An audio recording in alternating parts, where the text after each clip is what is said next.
Today we will have a look how we can beat the latest Apocalyptic Shadow using the mechanics of Apocalyptic Shadow and the two boss enemies, which are Kafka and Sunday, and choose the best characters to beat them using a bit of logic by fleshing out the mechanics. And to know which characters are the best and why they even are the best, we will make a criteria list and choose characters which fit that criteria so that we know why those characters are good in the latest Apocalyptic Shadow. But it is not that easy as it sounds, since just checking criteria is not enough. You also need to know what enemy you're fighting against, of course. So that's why even if you have characters who tick a lot of boxes, aren't that great of a pick, because that specific enemy has this whole mechanic going on, which makes it so that you just want to have one criteria ticked on to even beat that enemy. And you will see in a moment what I mean with that. But the most important thing is that you understand the fundamentals of Apocalyptic Shadow. And that can be explained in like 10 seconds. Which is, in Apocalyptic Shadow, you want to weakness break the enemies as fast as possible. And if you weakness break the boss, which is Kafka and Sunday in this case, your allies recover skill points, get their ultimates back up, and the bosses take increased damage, so you want to nuke them in that window. That's it. But we can dig a little bit deeper, which we will do now. So let's have a look at the criteria list. So we know we want to weakness break the enemies as fast as possible to nuke them. First of all, we want to have a matching type for that. In Kafka's case, that is, as you can see, physical, imaginary, fire, and wind. And if you have that matching type, then you want to do a lot of attacks, so many attacks. Which you can see here, which is that the character should have some kind of advance forward or a speed increase or attacks outside of their turn. If they do many attacks but they don't match the weakness of the enemy, then those many attacks won't be useful. Another criteria is that your character could have a bounce, so like Wealth skill, Asta skill, Aventurin's talent when he does that snap, which makes reducing the toughness of the bosses way easier. A character also could have built-in weakness break efficiency or extra toughness reduction, just like, for example, Boothill his talent, when he has X amount of stacks, he does more toughness reduction. And as we all know how Roll May works, he gives the whole team weakness break efficiency. Another criteria is that the character you choose should have regardless toughness reduction. With that I mean they reduce the toughness of the enemy regardless of the weakness type of the enemy. So for example, Sui Yi's ult, Sui Yi's follow attack if you have for E2, Acheron's ult, and some more characters, which we will discuss in a minute. And of course your chosen characters should have some sort of synergy with the Apocalyptic Shadow buff. And in Apocalyptic Shadow there are two main types of buffs. There is a main buff and a sub buff, which you can just choose one of. So in the main buff you got, if you weakness break a boss enemy, you recover skill points, you get your ult back, of course, sure. But your characters also get increased break damage and increased full attack damage. But the enemy also gets increased break damage and increased full attack damage, which would be nice if that's synergized with your chosen characters. And with the sub buffs, you can just choose one of them. So in Kafka's case, that would be, you can choose whether your characters do more basic attack damage, or that if you kill an enemy, that your action gets forwarded a little bit. And the last option you can choose is that follow-up attacks ignore all type resistance, so you do more damage basically, and do also regardless toughness reduction. But the two most important criteria of these are, of course, the type matching and doing many attacks. That's it basically. And the rest of the criteria is like a nice to have, because Apocalyptic Shadow is all about reducing the enemy's toughness bar. So having matching types is the most important thing. And if you do many attacks, that makes it way easier. Those two are the most important. So we will have a look at each boss and see which characters are the best fit against them by checking those characters against this criteria list. Before that, dot characters aren't that great in this Apocalyptic Shadow, because when you weakness break an enemy, the enemy gets pushed like really low in the action bar. And since dot and even counter characters are so dependent on the turn of an enemy, it is quite difficult to do a lot of damage in that window. Maybe you can make it work, but there are still better characters than counter-attacking teams and dot teams. And counter-attacking teams are like Clara teams or Yunli teams, even though Yunli is quite good, which we will have a look in a moment. And with dot teams, if you don't have Kafka, then it will be 10 times more difficult to proc the dot, because you wouldn't have any other dot proccing character. Let's have a look at how we can beat Kafka. To beat Kafka, we need to first understand her mechanics, and I will explain it to you in 30 seconds, as fast as possible as I can. It's quite easy. You have two elite monsters on the field with Kafka in the middle. Kafka doesn't have a weakness, but the elite monsters do have a weakness. Let's say for now they have weakness type 1, weakness type 2, weakness type 3, and weakness type 4. If you want to make sure Kafka gets a weakness, you want to kill an elite monster, then those weaknesses get transferred to the other elite monster, and then you want to kill this elite monster, then all those 4 weaknesses then get transferred to Kafka. And one thing, when you kill an elite monster, Kafka's toughness bar also gets reduced a little bit. And this whole thing is the same case in the first phase and in the second case of Kafka. And if you have weakness broken Kafka in the end, when she has all those 4 weaknesses, and you didn't manage to kill her, then she resummons the 2 elite monsters and you need to start this whole progress again. You really want to make sure you have killed one enemy, then the other enemy, then go for Kafka. Because for every elite monster on the field, all enemies get reduced damage. So this is basically a really simple explanation of how you want to try to kill Kafka. So let's have a look at which characters are the best against Kafka according to this criteria. So Kafka's weaknesses are physical, imaginary, fire, and wind. Well, it is more like one elite enemy has 2 weaknesses, the other enemy has 2 weaknesses, then you need to kill one enemy, then it gets transferred to the other enemy, then all those 4 weaknesses get transferred to Kafka. So that's basically how it works. So that's why I will say Kafka has 4 weaknesses. So if you have a look at Brightwind, you can see Acheron will be a no-go in this case because she doesn't have lightning weakness. Even though her ultimate does regardless toughness reduction, that is quite neglectable because you are doing so many skills with her. You want to make sure that she has the same type as Kafka. Sure, Argenti has the same weakness as Kafka, but he is erudition, and when you're fighting against Kafka only when you have killed the other 2 elite monsters, Argenti will quite fall off. Arlan will be a no-go, of course. Asta is actually quite nice because Asta has, of course, as we know, type matching. She has fire. Her skill does bounces, so you can reduce Kafka's toughness bar way faster. She makes sure that your allies get a speed bonus with her ult, and that's it basically. So she checks 3 marks, same type, gives everyone a lot of speed, and her skill does bounces. So theoretically, Asta is quite great in Apocalyptic Shadow, and in this case way better. Because when you have killed those 2 elite monsters, Kafka is the only one, you can just kill, her toughness bar gets reduced quite a lot. If there were like always 3 or 4 enemies on the field, then it will be quite difficult. So at the beginning when there are 2 elite monsters on the field, then it will be quite difficult with Asta, because if her bounces doesn't go onto the elite monster with the fire weakness, it might get quite inconsistent. But even though the speed buff she gets with her ult is quite nice. We got Aventurin. Amazing, of course, because yes, he has the same type as Kafka. He does attacks outside of his turn with his talent. If he has 7 stacks, he does this follow-up attack. And his talent is considered as bounces, so he will do a little bit of extra toughness reduction. And he can synergize with this single buff if you choose it. So Aventurin is an amazing pick against Kafka. Bailu is a no-go. Black Swan. It's quite difficult, she is dodgy, so I wouldn't recommend her. We got Blade, but the thing with Blade is he does so little damage, It is difficult to make him work. Sure, he has the same type as Kafka, but apart from that, yeah, he does attacks outside of his turn if he has 5 stacks for his follow-up attack. And he can make even use of the main buff. So if you look at it theoretically, he will be an amazing pick, but he's just so lacking in damage compared to all the other characters. But if you can make him work, of course, go for it. But I personally never can really finish it in enough cycles with Blade, because his damage is just so little, We got Boothil, which is an amazing pick against Kafka, because 1, same type of course.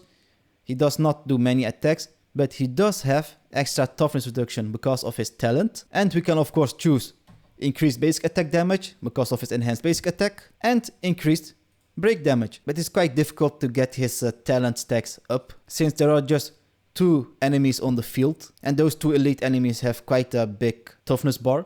But luckily with Butol you can implant physical weakness with his technique and with his ult on the other elite monster. So you can already get those 2 stacks easily if you weakness break them. And if you weakness break Kafka, then you have easily 3 stacks and you can go all in. And the second phase will be way easier because you already have 3 stacks then. Bronya is quite nice, since yes, she does have the same weakness type as Kafka, but she herself doesn't do anything.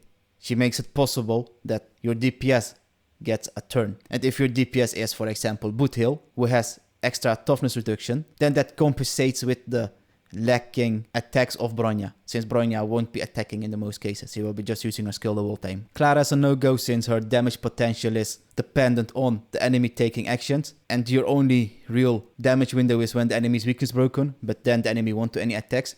So she is really difficult in this case, so a no-go. We got base from Dongheng.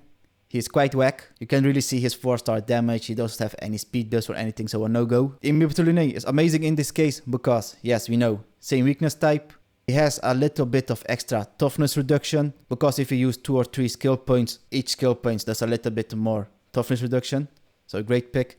And we can make use of the increased basic attack. Doctor Ratio is also amazing in this case since imaginary type, he does attacks outside of his turns because of his follow-up attacks. So that means he makes use of the main buff and he makes use of this buff, which is quite nice. And of course Fei Xiao, she literally ticks almost all boxes. She's wind, she does attacks outside of her turn. She does regardless toughness reduction with her ult if the enemy is not weakness broken. She makes use of the follow-up attack damage. She makes use of this sub buff too. Easy pick for Fei Xiao. Firefly also an easy pick since she is fire. She gets increased weakness break efficiency and she does regardless toughness reduction when she's in her Super Saiyan form. So if you attack one elite enemy, then that elite enemy gets fire weakness implanted. But the other enemy on the side, which in this case would be Kafka, also gets her toughness reduced, which makes weakness breaking her way easier. So Firefly, Fei Xiao, easy pick. Swan doesn't have the same weakness and really doesn't tick any criteria here. Gallagher is also amazing. He's fire weakness. When you use his ult, he gets another turn. And if you have him E6, he has increased break efficiency, also great. Well, Japart is whack. Innerfane is also quite whack, she's dot. Sonya's really amazing in this case, since physical weakness, and with her ult she gives an ally extra speed. So she basically ticks this box, because your DPS can go Speedy Gonzalez. So Honya theoretically is also a great pick, but there are so many better options compared to her, like Robin and Ruan Mei. But for a free-to-play player, it is of course the only pick they will have if they don't have other better options. Well, Herta is a no-go, Himeka is also no-go. There are only 3 enemies on the field. Well, 2 elite monsters and Kafka herself, so getting Himeka's stacks will be really difficult. Hook is a no-go, but Huoho is quite nice against Kafka because Kafka has this debuff where you get like stunned or that you need to obey her, you know, that you can't do anything and that your allies attack your other ally.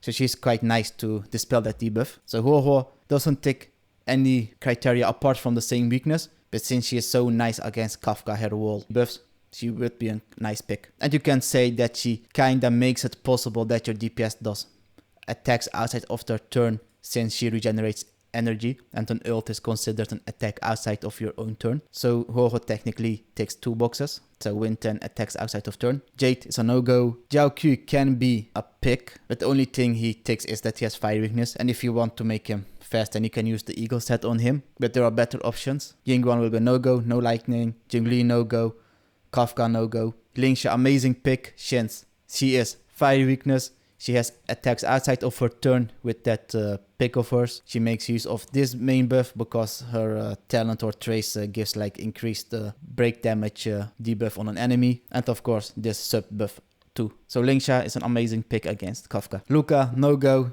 Dot is quite whack. Lucha is quite a nice pick against Kafka specifically because Kafka does that whole stun thingy with her spider web, so Lucha can easily dispel that debuff. So in that case he is nice, but apart from the dispelling of the debuffs and of course the same type, he doesn't bring more value than that. But he is an amazing pick if your other teammates are like Fei Xiao, Robin and Topaz of course. Lynx is a no-go. Preservation March 7th, no-go. The thing with Imagining March 7th is, if you use her skill on Harmony, Nihility, Preservation or Abundance character, she gets increased toughness reduction with her basic attacks. So that's why Imagining March 7th is also theoretically quite a nice pick. And of course same type as Kafka. And she does a follow-up attack. Misha will be a no-go. Most does a lot of attacks, but he doesn't have the same type as Kafka. Natasha, she's a no-go. She's just so bad, you know. But yeah, if you're a free-to-play player, you can try to go with her.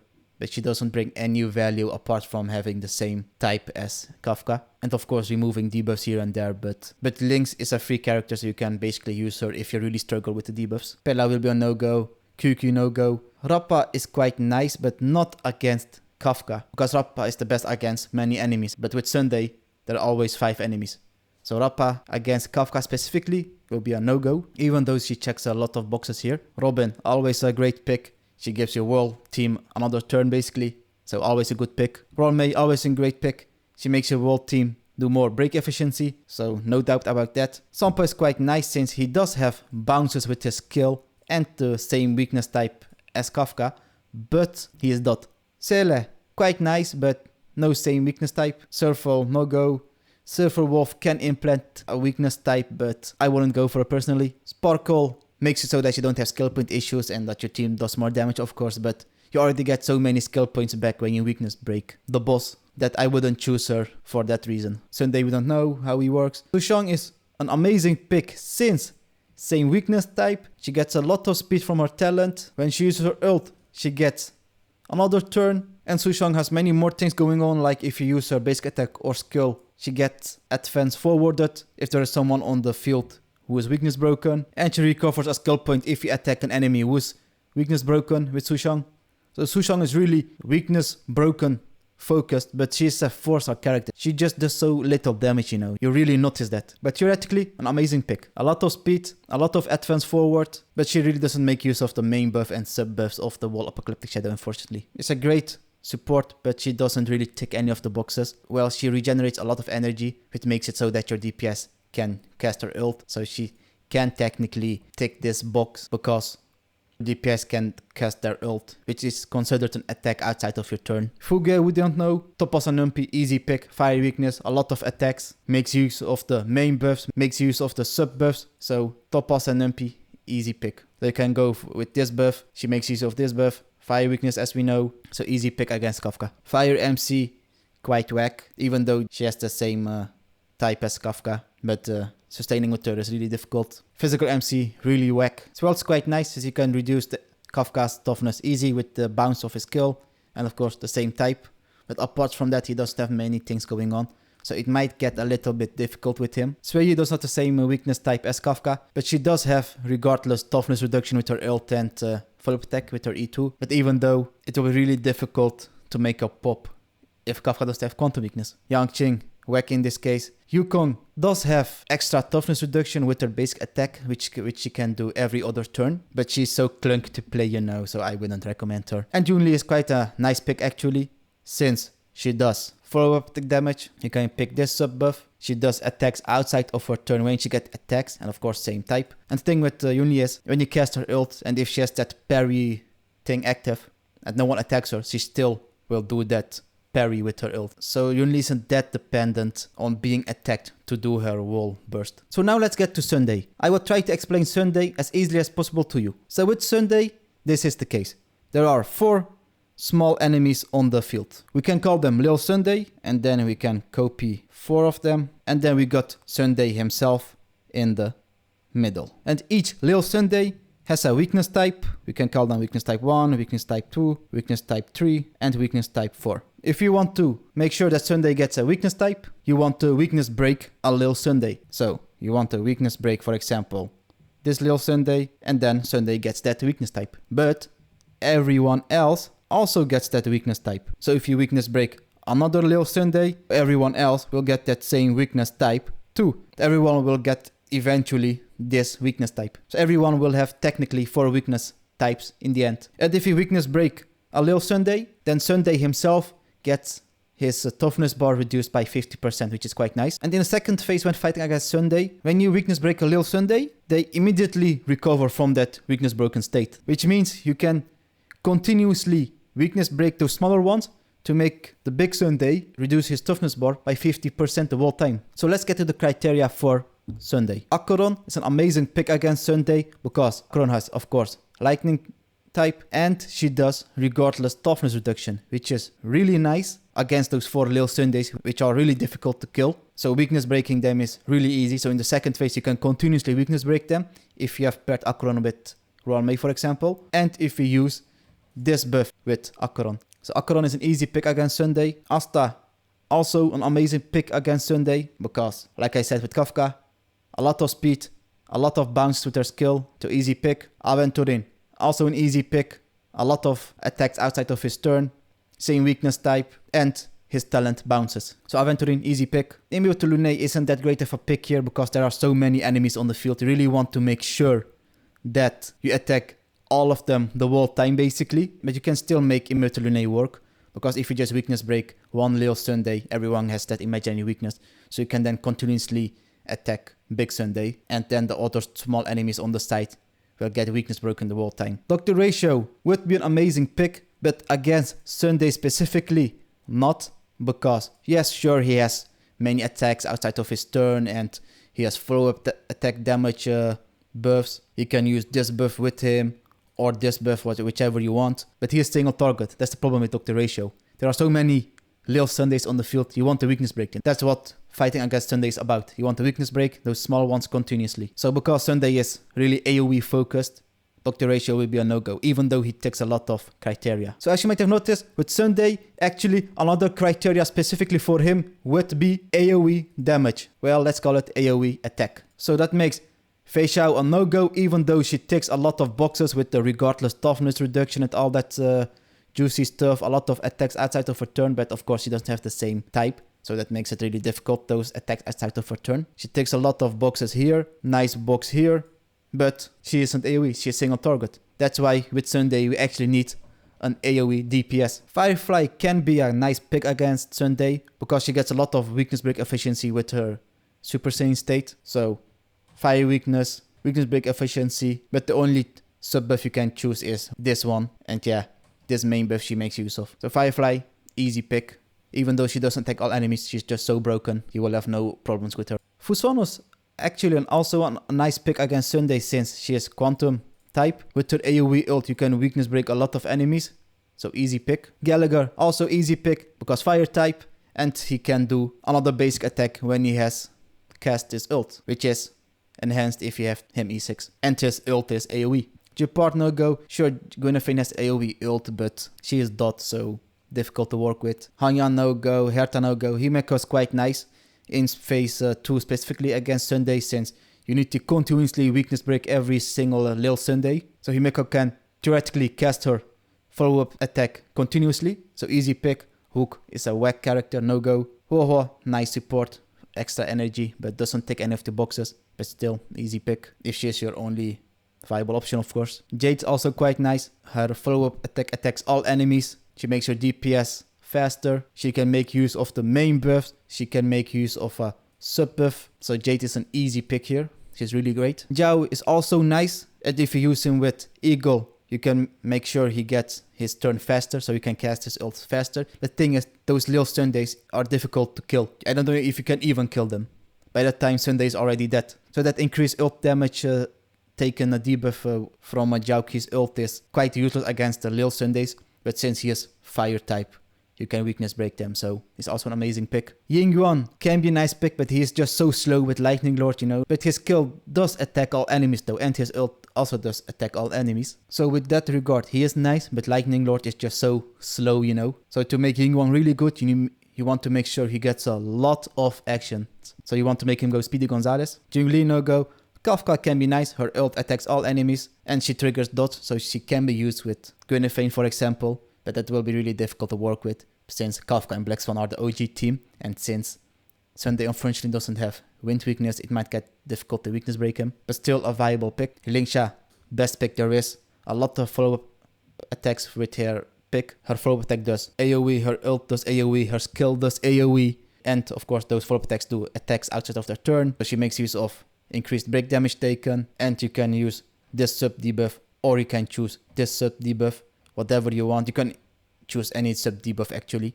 That good is Lingsha that good is Lingsha. Luca no go. And we got Lucha. He doesn't do a lot, he doesn't take a lot of boxes, but his ult is AoE, so you can weakness break those Lil Sundays way easier since he is imaginary type. So Lucha works better here than against Kafka. Lynx doesn't do anything apart from cleansing and healing. Preservation Mark 7 no go. Imaginary Mark 7 not the best pick since she doesn't have any AoE, and the AoE is literally the most important thing against Sunday, but still you can continuously attack Sunday the whole time, so you can make her work easily. Misha no go. Most also quite nice if you use Most with an DPS who attacks all enemies continuously, like Yingyuan or Rappa, then his full attacks get triggered the whole time against Big Sunday. So theoretically an amazing pick. Natasha no go. Pella I wouldn't recommend, since that defense debuff is only really useful for Big Sunday. For Lil Sundays you can't even kill them. QQ, her ult attacks all enemies, but she's more like a nuker with her enhanced basic attack than a consistent damage dealer, so I wouldn't recommend her. Rappa, best pick of course, she's literally made against Sunday. She literally takes everything here, since she does extra toughness reduction depending on how many weaknesses you have broken. She does regardless toughness reduction. She does AoE attack with her skill and her last attack of her enhanced basic attack. Makes use of the main buff, and you can use only this sub debuff though. But still, Rappa amazing, and she gets an advance forward when you cast her ult. So Rappa is basically made against Sunday. Best pick. Robin of course, also amazing pick. Everyone gets a turn. Easy pick. Rome of course, no doubt. Easy pick. Everybody gets weakness break efficiency. Sampa whack. Sele won't be that great. Of course she has a lot of action forward, but you can't kill those Lil Sundays that easily, so she might fall off. Surfall, dot, whack. Silver Wolf, single target, difficult to work with. Sparkle sure has the same type as Sunday, but she doesn't bring any value on weakness breaking Sunday, because compared to Bronya gives your DPS another turn, so you can weakness break Sunday easier. And if your DPS is, for example, Rappa, Yingyuan, or whoever ticks the most boxes, she makes that DPS more useful. But with Sparkle, if you really want to give your DPS a turn immediately, you want to have your Sparkle really fast and your DPS really slow, so that when you use your Sparkle skill on that DPS, that DPS gets that another turn. But that means that your DPS just acts once. And with Bronya it is, your DPS gets a turn, then Bronya gives your DPS another turn. So with Bronya, your DPS acts 2 times, so I personally wouldn't choose a Sparkle. Yingyun can also be useful of course. Yingyun is a great pick with Yingyuan, since Yingyuan can then use his ult more, and any other DPS even with Rappa. So Tingyun, quite a nice pick. Top on Sunumpi, no go here since she's single target and you want really AoE. Preservation MC, her ult attacks all enemies, but she's quite whack, so no go. Well, Imaginary MC, easy pick here. She does so many bounces with her skill, easy pick. Physical MC, no go. Welt can be nice with his skill and his ult, since his ult attacks all enemies. But if you really want to only target Sunday, it is difficult with his bounces, since there are so many enemies, you know. There's only one bounce guaranteed on Sunday with the first bounce you do. And if that bounce goes against a weakness broken Lil Sunday, or a Lil Sunday who doesn't have imaginary weakness, then that skill is wasted. But in the second phase that is not the case, since everybody continuously regenerates their toughness bar. So Welt can be good in that case. Suyi is too much single target, even though her throw attack does a lot of bounces. Chongqing no go, Yukong single target and too clunky to play with, and Yunli no physical weakness. So you can use whatever characters you want, mix and match however you can with whatever characters you got. Even with the worst characters it is possible to clear Apocalyptic Shadow of course, if you just get really lucky, if character Y got attacked by enemy Y, so that character X got enough energy to do that and this, you know. You got lucky with your crit. But luckily Rappa is really great, since I did a lot of push-ups to get her. If you're interested in how that went, you can have a look at that video. I thank you for your time and see you the next time. Bye.